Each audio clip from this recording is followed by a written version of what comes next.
नीरू का बेटा फौज में बड़ी पोस्ट पर था। वो हमेशा तैनाती में बाहर रहता। घर में अकेली नीरू बोरियत महसूस करती थी। नीरू की सहेलियों ने उसे सलाह दी कि वो अपने बेटे की शादी करवा दे। बहू के आ जाने से सब ठीक हो जाएगा। बेटा अपार, तू तो फौज में रहता है, मुझे घर में अकेलापन काटने को दौड़ता है। तू एक काम कर बेटा, शादी कर ले, फिर बहू के साथ मैं घर में आराम से रहूंगी। क्या माँ, मैं जब तक मेजर नहीं बन जाता शादी नहीं करूंगा। तुम कहीं घूमने जाया करो, लेकिन शादी की बात मत करो।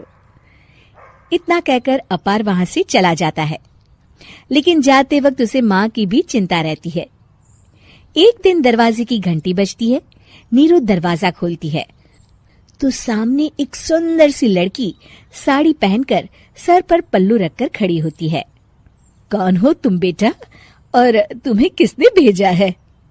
मेरा नाम कंचन है और मैं आपके बेटे अपार की बीवी और आपकी बहू हूँ।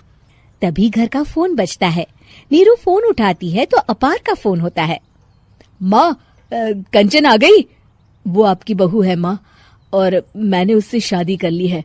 आप अकेली रहती है तो मैंने आपके लिए शादी कर ली माँ।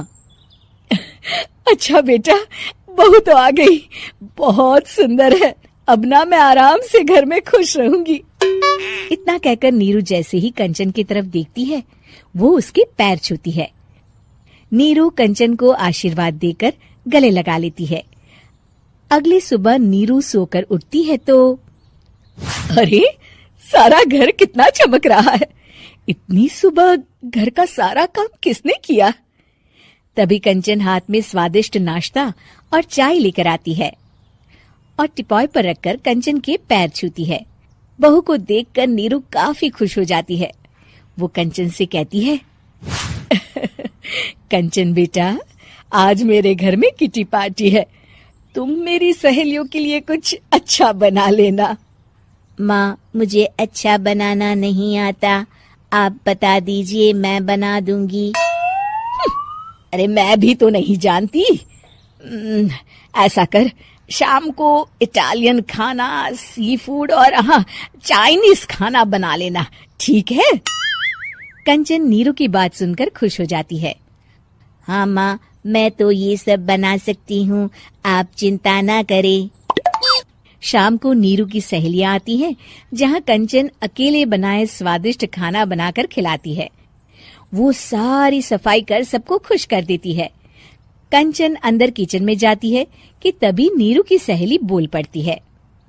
अरे नीरू, तेरी बहू तो बड़ी परफेक्ट है, तेरी हर बात मानती है और सारा काम भी अकेले करती है, तुझे शिकायत का मौका भी नहीं देती। लेकिन क्या फायदा, बेचारी नीरू का जीवन तो बहू के आने के बाद भी बोरिंग का बोरिंग ही रहा। क्यों, ऐसा क्यों बोल रही है? अब तो मेरे साथ मेरी बहू भी रहती है। हाँ, रहती तो है, लेकिन मैं ऐसी लड़कियों को बहुत अच्छे से जानती हूँ। ये सारे काम इसलिए करती है कि तुझे लड़ाई करने का कोई मौका ना मिले और तू फ्रस्ट्रेट हो जाए, समझी? नीरू भोली सूरत बनाकर कहती है, नहीं, मैं नहीं समझी। अरे, घर में सास बहू की लड़ाई ना हो तो घर भी भला घर लगता है क्या? मेरे घर में ही ले ले, सुबह से बहू के साथ लड़ाई में इतनी चहल पहल रहती है कि मन हमारा भी लगा रहता है और पड़ोसियों का भी। नीरू मन में सोचती है, बात तो सही है, अगर ये मेरी शिकायत के बिना ही हर काम कर देगी तो मैं क्या करूंगी? रात को नीरू सोने के लिए कमरे में जाती है, जहाँ कंचन उसके पैर दबाने लगती है। नीरू को अच्छा तो लगता है, लेकिन वो किसी भी तरह से उससे लड़ाई करना चाहती है। बहू, दर्द पैर में नहीं सर पर है और तू मेरे पैर दबा रही है। मैं सर दबा देती हूँ माँ जी। ये कहकर वो उसका सर दबाने लगती है। तू एक काम कर, मेरे लिए बादाम वाला दूध ले आ, जा। कंचन जाकर सास के लिए दूध ले आती है। अब नीरू उसे जो कहती कंचन झट से कर देती। बहू, जरा छत से जाले निकाल दे। जी माँ जी। कंचन 5 मिनट में ही पूरे घर के जाले साफ कर देती है। नीरू तो देखती की देखती ही रह जाती है। कमाल है, ये तो हर काम कर रही है। तरस गई मैं तो इससे लड़ाई करने को। इतना कह के नीरू चली जाती है। नीरू को एक दिन कंचन पर इतना गुस्सा आता है कि वो सोच लेती है आज तो उससे लड़कर ही रहेगी। मौका देखकर नीरू कंचन को पैर से लंगड़ी देकर गिरा देती है, जिसके बाद जो होता है नीरू को विश्वास ही नहीं होता। जमीन में 2 भागों पर गिरी कंचन के सारे पुर्जे बिखर जाते हैं। स्प्रिंग और उसके अंदर से रंग बिरंगी लाइट जलने लगती है। तभी घर की घंटी बजती है। नीरू डरकर दरवाजा खोलती है तो सामने अपार खड़ा होता है। क्या हुआ माँ, तुम इतना डर क्यों गई? कंचन ने कुछ किया क्या?